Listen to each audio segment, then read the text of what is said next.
Você está ouvindo mais um episódio do podcast sobre neurociências, produzido em parceria com a Universidade Federal Fluminense.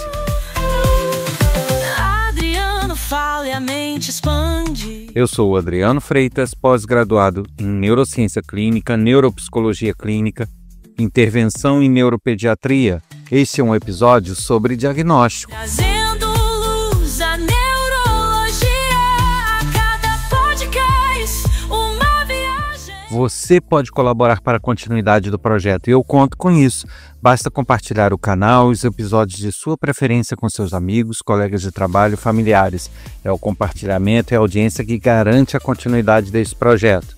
Você também pode participar enviando dúvidas, críticas, elogios e sugestões. Isso pode ser feito pelo telefone 22 99 222 1003 através do WhatsApp.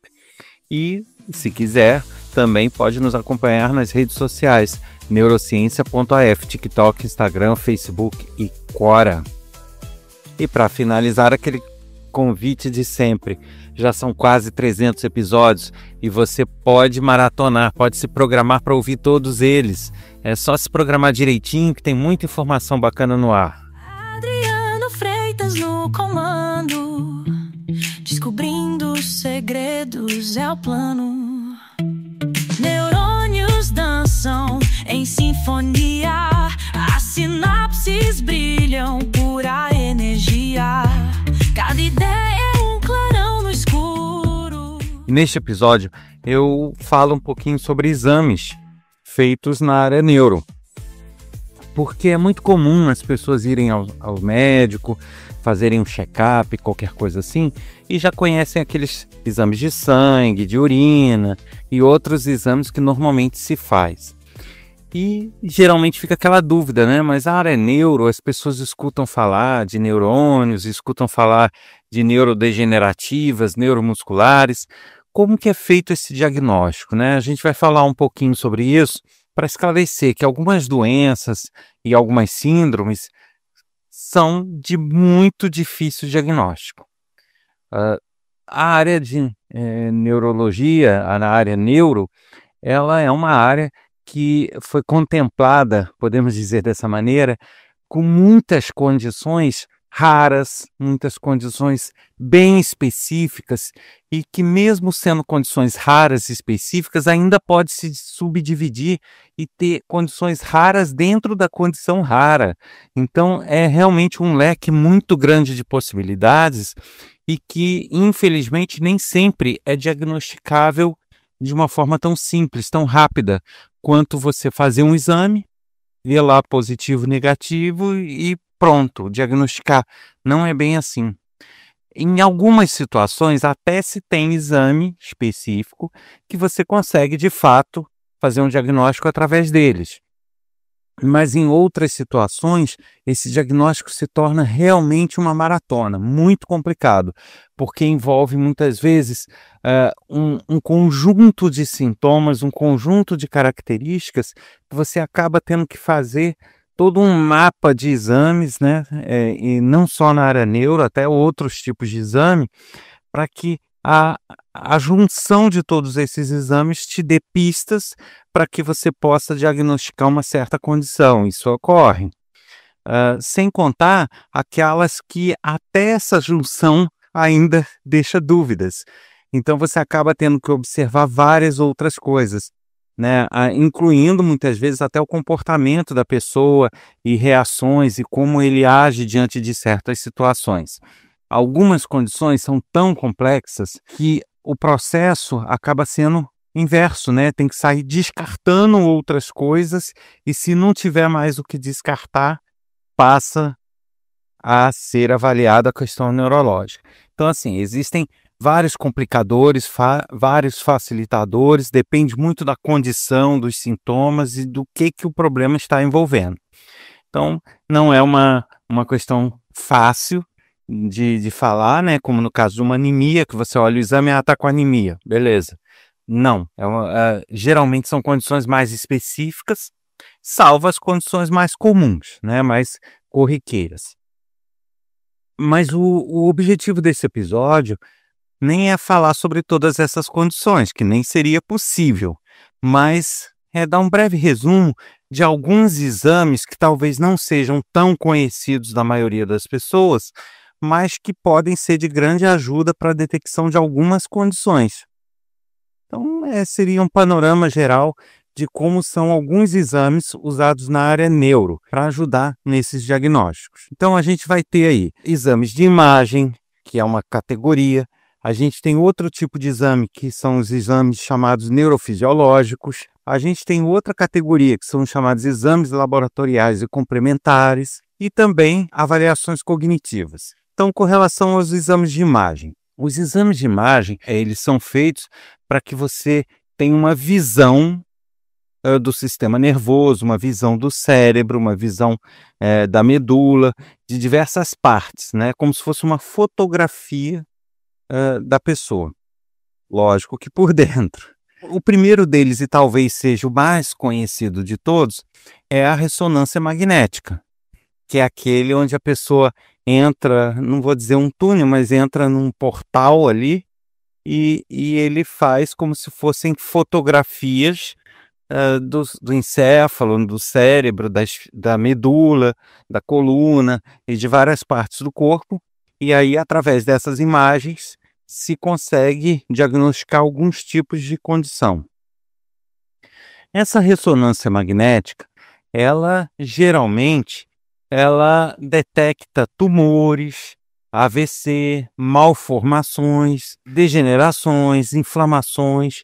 Então, tudo que é visível do ponto de vista de tecidos, né? Você tem um tecido que está danificado, você tem um sangue ali que está vazando, né? Que seria uma hemorragia.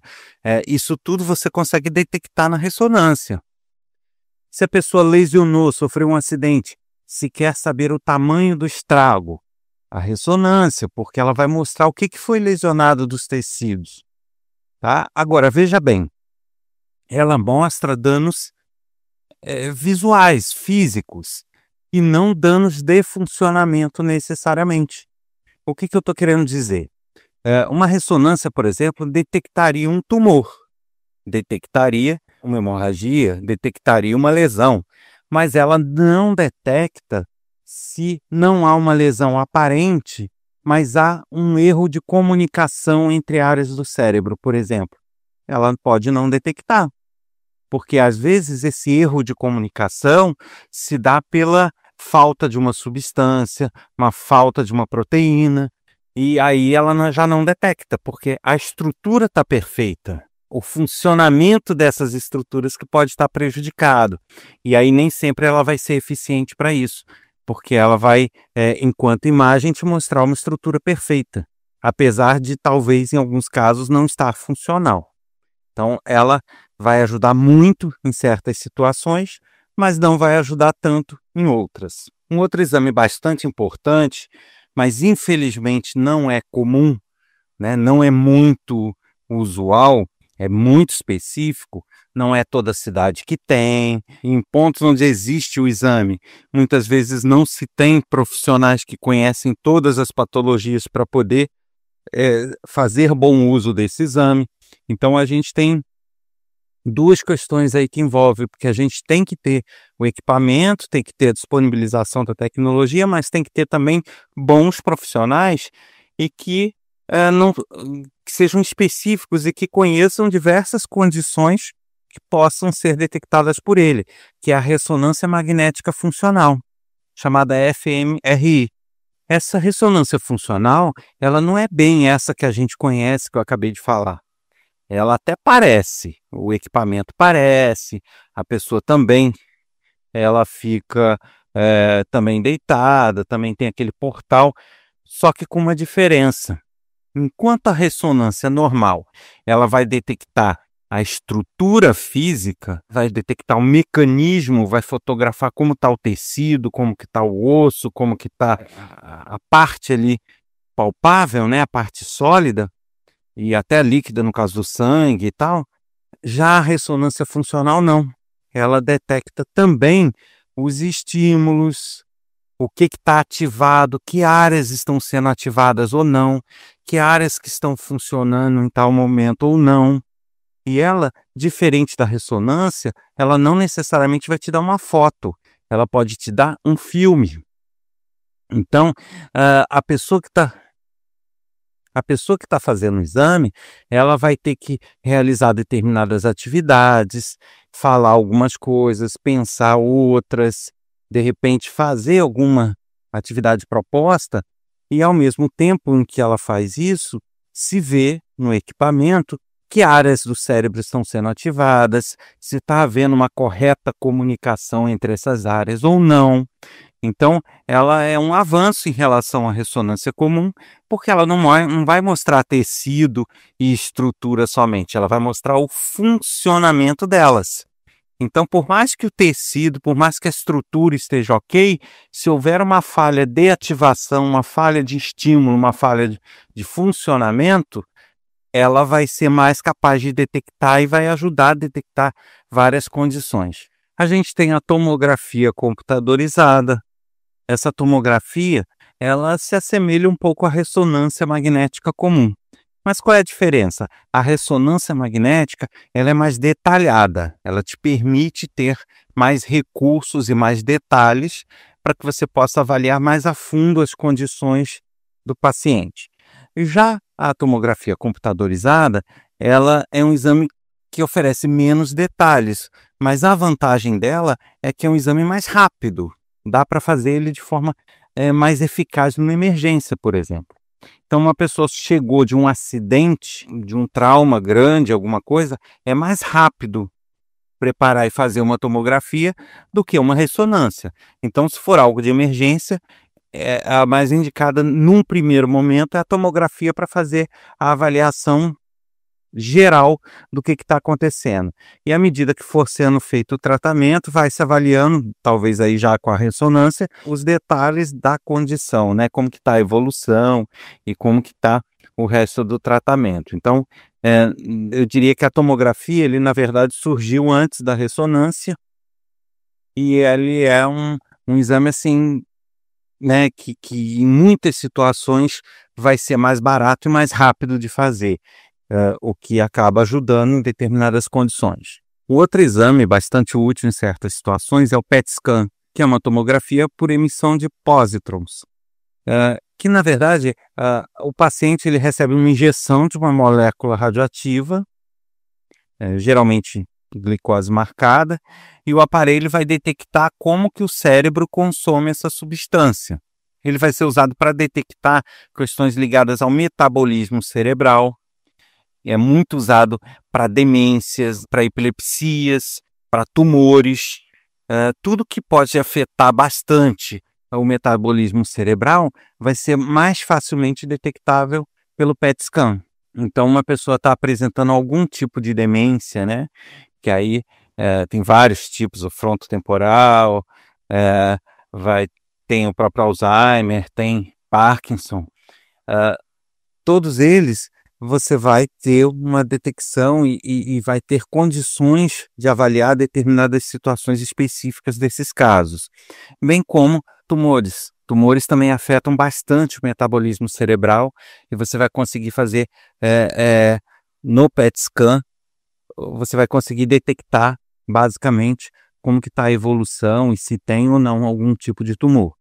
Existe um outro, também por imagem, chamado SPECT, que é semelhante ao PET scan, mas ele vai usar um outro tipo de marcador radioativo, sendo que ele mostra o fluxo sanguíneo dentro do cérebro. Enquanto o outro ele vai dar uma visão do metabolismo e áreas, né, onde estão consumindo mais ou menos aquela substância, você com isso vai detectar áreas focais.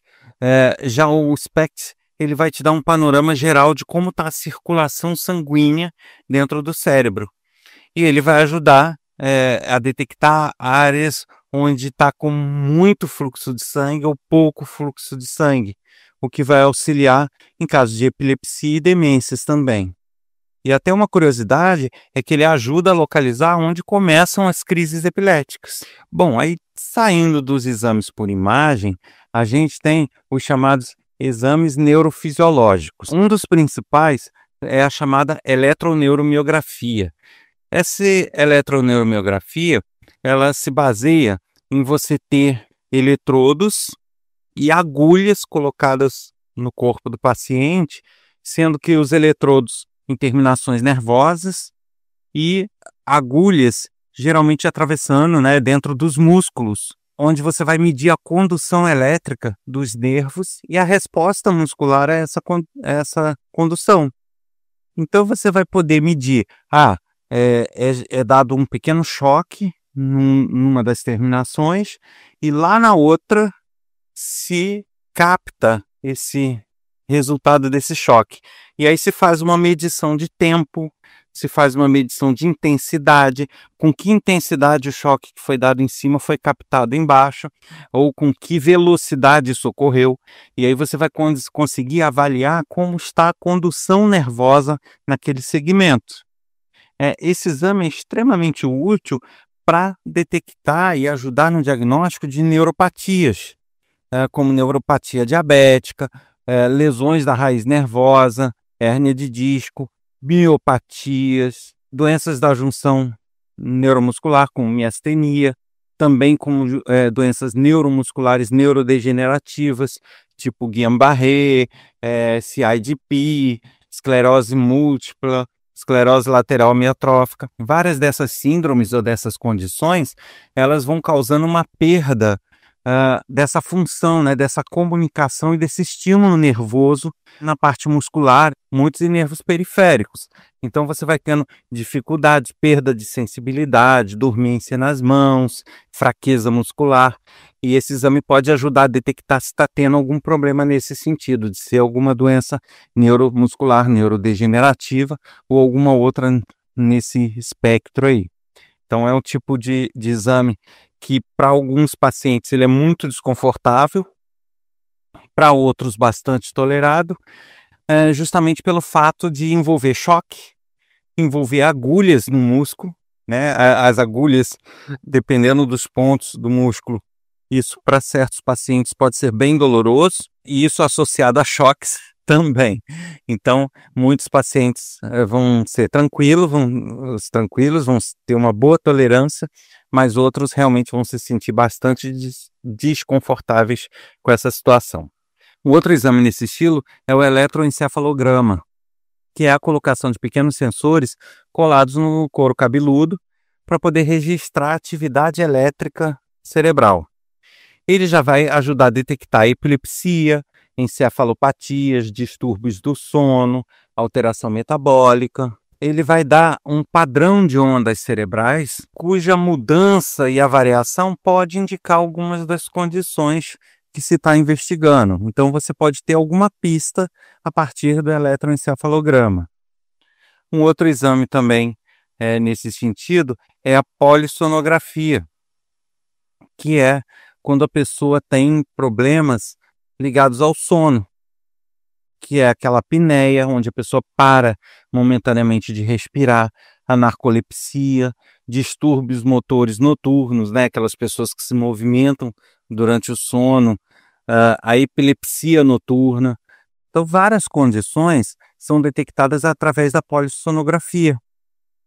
Geralmente, a pessoa vai dormir numa clínica ou no hospital, num laboratório, onde for, e aí são colocados eletrodos, também sensores, e aí vários tipos de sensores cardíacos, de respiração, que captam ondas do cérebro, e o computador vai avaliando todos esses sinais durante toda a noite de sono.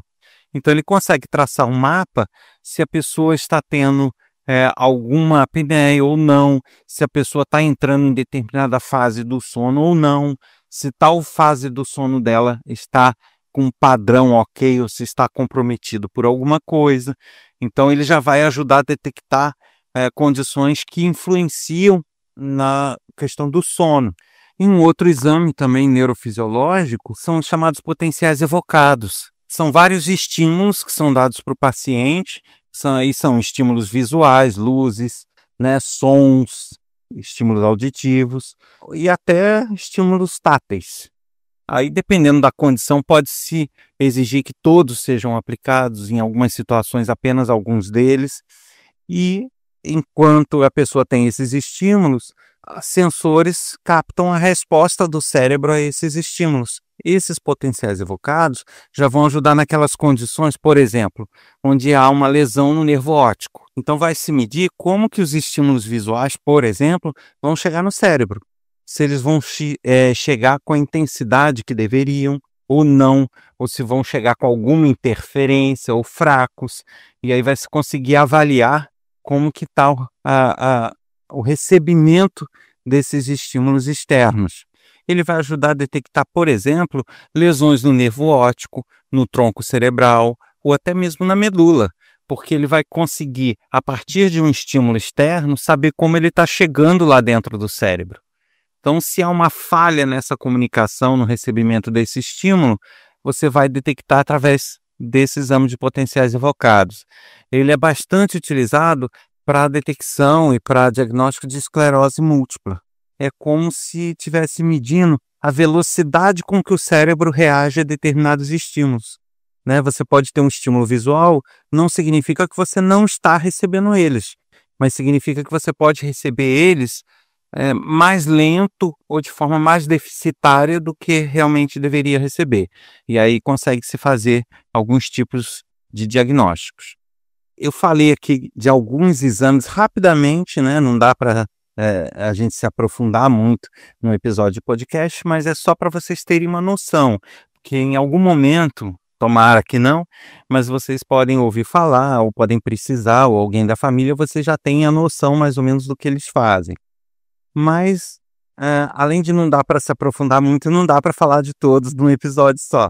Então, no próximo episódio, eu volto para concluir esse assunto e tratar de outros exames importantes da área neuro. A mente é um labirinto sem fim. Em ondas cerebrais eu mergulho assim. Adriano Freitas no comando. Você ouviu mais um episódio do podcast sobre neurociências, produzido em parceria com a Universidade Federal Fluminense. Eu sou Adriano Freitas, pós-graduado em Neurociência Cognitiva, especialista em Neurociência Clínica, Intervenção em Neuropediatria e Neuropsicologia Clínica. Neste episódio eu comecei a falar sobre métodos de diagnóstico. Colabora com a gente, compartilhe o canal e os episódios do seu interesse com seus amigos e colegas de trabalho e ajude a manter o projeto vivo. Te aguardo aqui no próximo episódio com mais informações. Até lá!